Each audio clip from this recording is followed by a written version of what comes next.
Lok Sabha election ഫലങ്ങൾ വന്നിരിക്കുകയാണ്. ഇപ്പോൾ കേരളത്തിൽ നിന്ന് കോൺഗ്രസ്സാണ് ഏറ്റവും കൂടുതൽ മുന്നിട്ട് നിൽക്കുന്നത്. തൃശ്ശൂർ BJP നിലനിർത്തിയിരിക്കുകയാണ്. ദീർഘവർഷങ്ങൾക്ക് ശേഷം BJPക്ക് കേരളത്തിൽ കിട്ടുന്ന ആദ്യത്തെ സീറ്റാണ്.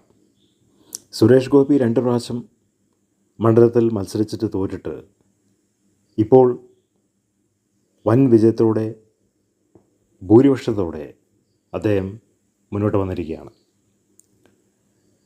ഒരുപാട് നിന്നയും പരിഹാസവും ദൂഷ്യവുമൊക്കെ സഹിച്ച് തൃശ്ശൂർ എടുക്കുമെന്ന് പലപ്പോഴും പറഞ്ഞിട്ട് എടുക്കാൻ പറ്റാത്ത സാഹചര്യത്തിൽ ഇരിക്കുകയായിരുന്നു. ഇപ്പോൾ തൃശ്ശൂർ അദ്ദേഹം എടുത്തിരിക്കുകയാണ്. തൃശ്ശൂർ മുനിസിപ്പാലിറ്റിക്ക് വിപ്ലവകരമായിട്ടുള്ള മാറ്റങ്ങൾ അദ്ദേഹം MP ആയിരിക്കുമ്പോൾ കാണാനായിട്ട് കഴിയും.